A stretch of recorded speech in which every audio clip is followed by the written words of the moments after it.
में private sector में पैसे बहुत हैं, लोग लाखों लाखों के पैकेजेस लेके बैठे हैं, लेकिन वो तलवार से लटकी रहती है। आपने अपने सिर्फ बॉस के सामने यस सर रखना है। आप कभी यूं कहेंगे क्यों सर, मैं क्यों करूं, ये मेरा काम नहीं है। बस फिर वो आपका लास्ट डे है, चाहे होगा आपका 1 करोड़ का पैकेज, अगले दिन आपकी नौकरी चली गई। आप ईएमआई कहाँ से भरोगे, गाड़ी का लोन कहाँ से भरोगे, उनको मतलब नहीं है। सरकारी नौकरी का क्या है, एक बार मिल गई, आराम से अपनी लाइफ को आगे बढ़ाओ। एक अच्छी ये बोल रही है कि सरकारी नौकरी एक बार मिल गई तो अपने लाइफ को आराम से आगे बढ़ाओ। तो पहला नंबर तो सरकारी नौकरी मिल नहीं रही है जल्दी, क्योंकि उसका जो है 1% से भी कम वैकेंसी है। दूसरा, सरकारी नौकरी में जितना अनसिक्योर है कहीं नहीं है। सरकारी नौकरी में आपको एमएलए एमपी मंत्री घर पे बुला के अपने जूते में पॉलिश करवा सकता है, ठीक है, प्राइवेट नौकरी वाले को नहीं। ठीक है, सरकारी नौकरी के अंदर जो काम करता है वो अपने सिस्टम में काम करता है, अपने स्किल्ड पे काम नहीं करता। अगर कोई सरकारी नौकर या सरकारी स्टाफ हमको ये बता दे कि हम अपने स्किल्ड पे काम कर रहे हैं, ना कि हम बाप रे, ये तो धोती खोल रहा है। सिस्टम में नहीं कर रहे हैं काम, तो मुझे बता देना। जिस दिन वो अपने स्किल्ड पे काम किया और सिस्टम में काम नहीं किया, उसका सस्पेंड तय है।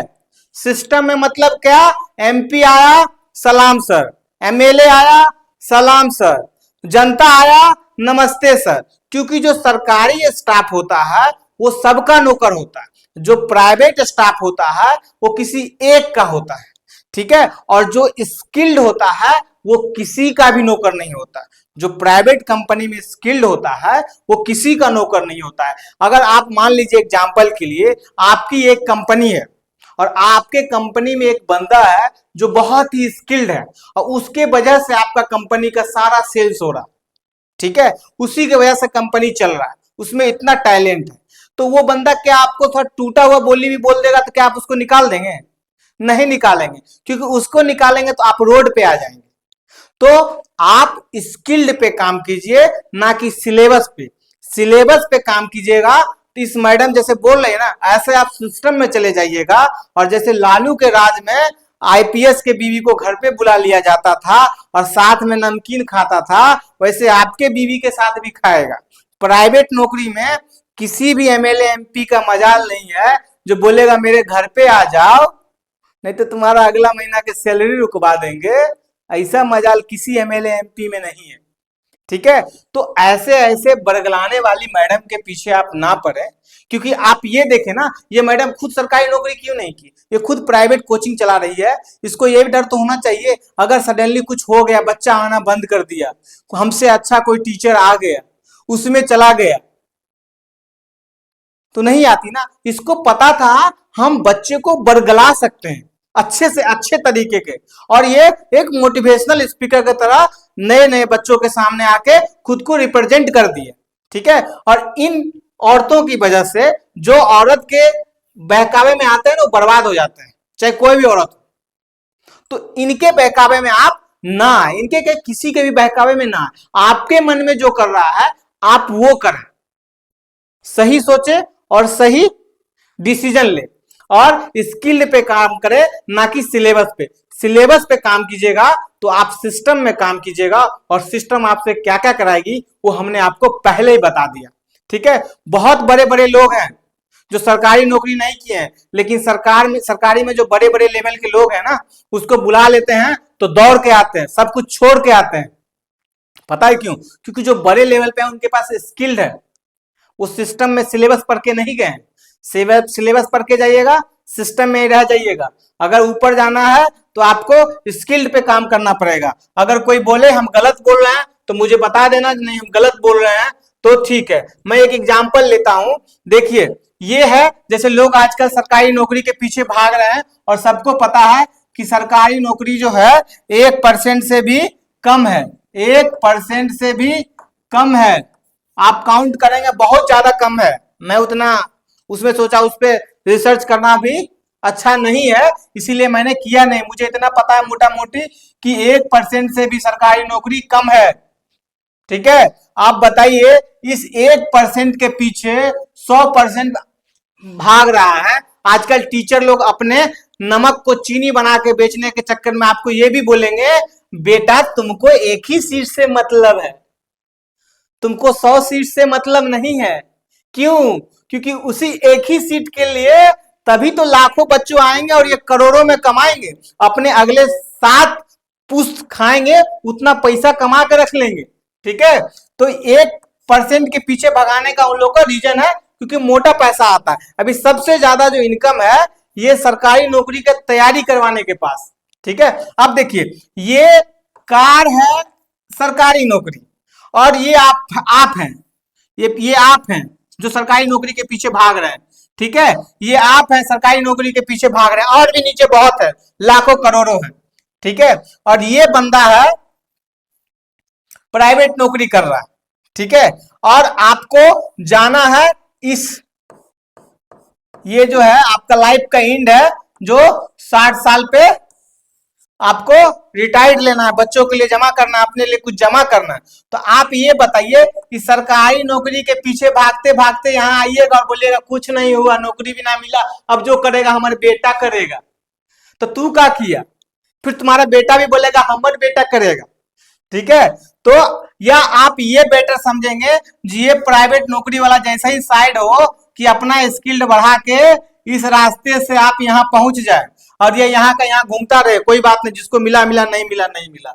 तो मेरा मानना तो ये है आप इसके पीछे रहिए। ठीक है, और देख रहे हैं जी नहीं बढ़ रहा है, इसमें समस्या है, इसका इंजन फेल हो रहा है, तो आप अपना जो गाड़ी है उसका स्टीयरिंग घुमाइए और रास्ता बदलिए और इस रास्ते पे आ जाइए।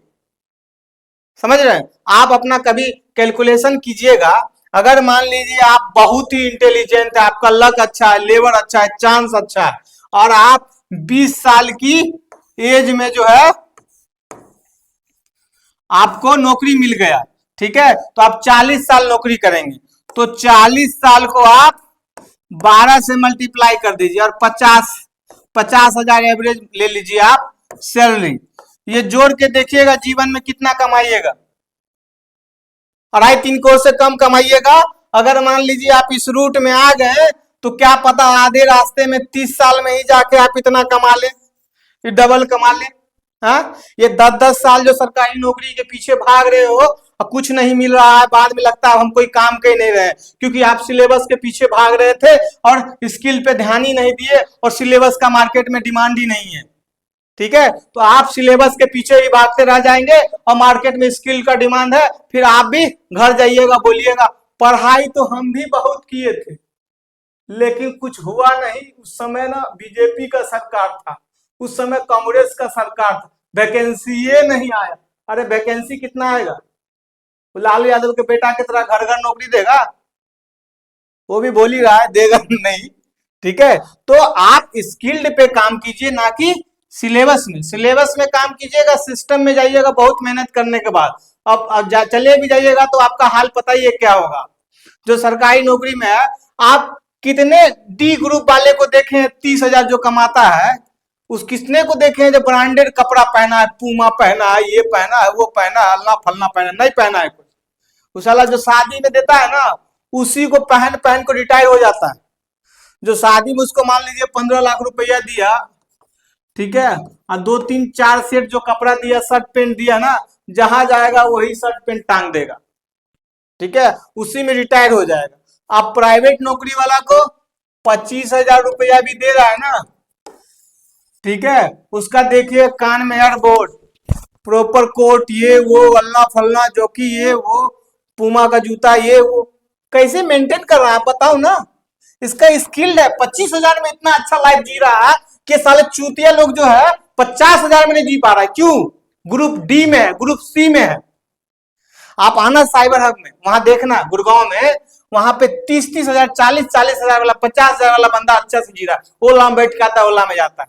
ठीक है, और वहां डी ग्रुप वाला जो 50,000 कमा रहा है, ऐसे झक मार रहा है, बाल उड़ा हुआ है, पसीना चू रहा है, एक टी शर्ट पहना हुआ है, ऐसे घूम रहा है, हाँ हाँ बस आएगा, दौड़ेगा, बैठेगा, बस वाला में जगह नहीं है, उधर धक्का मार के भगा देगा। ठीक है, तो ये जो 40-50 हजार कमा रहा है, प्राइवेट नौकरी में पैसा बहुत है। वो जो मैडम बरगला रही थी वो भी बताई आपको, जो प्राइवेट नौकरी में लाख ही नहीं करोड़ में भी है। अगर आपके पास स्किल है ना, तो जो आप जीवन भर में ये कमाइएगा, हो सकता है एक ही साल में कमा ले आप, 3 करोड़ का पैकेज हो सकता है आपका। अगर आप प्राइवेट नौकरी में आप स्किल की वजह से अगर मान लो एक ही साल में आपने 3 करोड़ कमा लिया, तो जीवन भर क्या जरूरत है पीछे पीछे दौड़ने का किसी का? नहीं जरूरत है। तो आप इसकी आज आप अगर हमारे बातों को समझ गए होंगे तो शायद आप अपने स्किल पे काम करेंगे। अब स्किल पे काम कैसे करें? तो देखिए, आप जो भी कर रहे हैं, अगर कपड़ा धो रहे हैं तो कपड़ा धोने में ही एक्सपर्टाइज होना चाहिए, एकदम स्किल्ड होना चाहिए। ठीक है, खाना बना रहे हैं तो खाना बनाने में ही आपका एकदम एक्सपर्टाइज होना चाहिए, स्किल्ड होना चाहिए। कोई खाए तो उसको लगे साला आज तक जीवन में ऐसा खाना खाए नहीं। ठीक है, तो जो काम कर रहे हैं उसमें आपका एक्सपर्टाइज होना चाहिए। यहां वैल्यू स्किल प्लस एक्सपर्टाइज का है। जब किसी फील्ड में आपका स्किल हो जाएगा, आप एक्सपर्ट हो जाएंगे, तो आपका वो हो जाएगा एक्सपर्टाइज हो जाएगा, मतलब उसमें बहुत ज्यादा एक्सपीरियंस हो जाएगा, आपका गलती होने का चांस ही खत्म हो जाएगा, तो आप जो है एक्सपर्टाइज हो जाएंगे। लोगों को लगेगा इसको बुलाएंगे तो हमारा कोई लॉसेज नहीं होगा। तो आप रूट बदलना सीख ले। मैं ये नहीं बोल सरकारी नौकरी नहीं जाओ, पीछे जाओ आप, लेकिन रूट बदलना सीख लो। अगर कोई बोलता है आपको सरकारी नौकरी कर लो, आप सोचो हमारे बाबा के जमाने में लोग कहते हैं, हम तो नहीं देखे, हम तो बहुत छोटे थे, कहते हैं जिस टाइम लोग सरकारी ऑफिसर बनाने के लिए घर से खींच के ले आते थे, कोई जाते नहीं थे, बोलते थे सरकारी नौकरी करने से अच्छा है घर में तरकारी रोपो। क्या वो लोग अच्छे से नहीं जिए? वो खुश नहीं थे? थे ना खुश? तो उनके तरह सोचो ना, इतना क्यों परेशान होना, क्यों अपसेट होना? अच्छे अच्छे जीवन जी रहे प्राइवेट नौकरी में, सरकारी वाले कभी नहीं जी सकते हैं। 1% अच्छा से जीता होगा मुश्किल से, वो भी एकदम प्रेशर में, ब्लैक मनी लेता होगा, उल्टा सीधा एकदम धरल ले, जिधरे से आए पैसा लाओ पैसा लाओ पैसा लाओ, वो जीता होगा। खुशी से ऐसे कोई नहीं जीता होगा। ठीक है।